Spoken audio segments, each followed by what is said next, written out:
All right, Magic Board versus Kanban.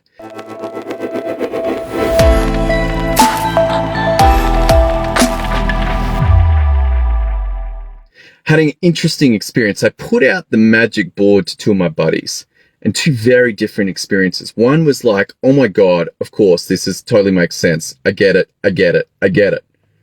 The other one was like, can we use Kanban? And I'm like, you know what?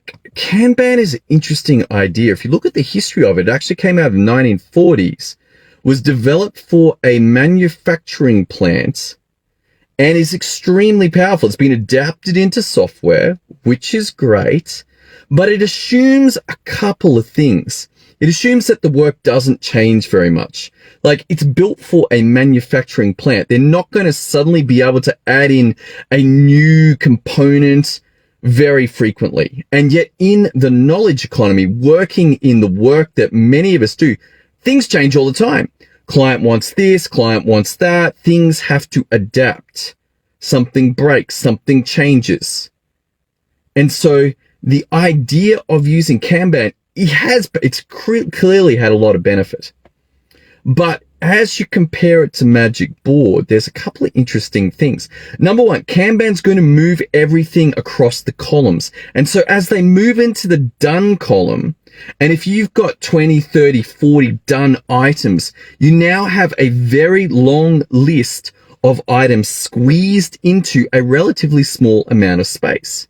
And this is before you add in processes. Now, you could have your processes also as in your to do, doing, and done, as well as all of the results. But this means you've got 3 columns, but now you have to color code things or have some way of identifying what's a process and what's a result. You set them up on Magic Board, you know where the processes are. They're always at the top. The processes are always at the top. This is very helpful. But also with the Magic Board, instead of cramming all of the items into the done and then having to look in there and pull out who's responsible, what's the due date, what's the link, it's all just there.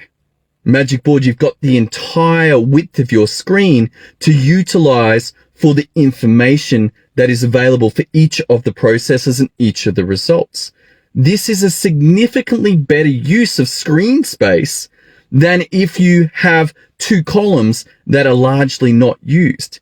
As it goes along, there's going to either be a lot in the to-do at the beginning, and at the end, there's going to be a lot in the done. But in between, you're kind of balanced.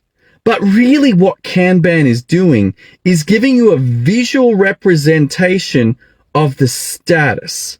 Has it not started?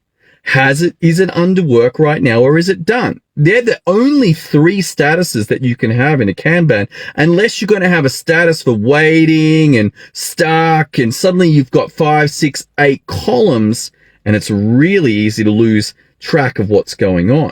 And suddenly the benefits of Kanban go right out the window. With the Magic Board, you don't use a column for status. You just have a status button.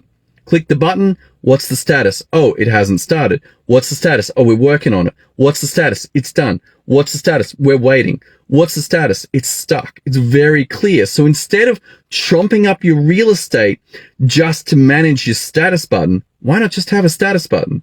A lot of the modern project management systems will have a status button. This is why people are choosing ClickUp. People are choosing Monday. People are choosing Asana. If your work is very static and rarely changes, then fine. Go with Trello, go with Kanban board. But if you live in a modern world where things change all the time and you have to be able to adapt and you have to be able to edit and improve and you want to use all of the screen real estate, then use the Magic Board design. All right, that's all I got for you today. Hope you're having an awesome day. If you want more help around project management, SOPs, how to set these up most effectively, how to build them so that you can free up your time and stop running your people, having them come and ask you what to do, then head over to systemio.dev. All right, that's all I got for you today. Look forward to seeing you soon in another episode.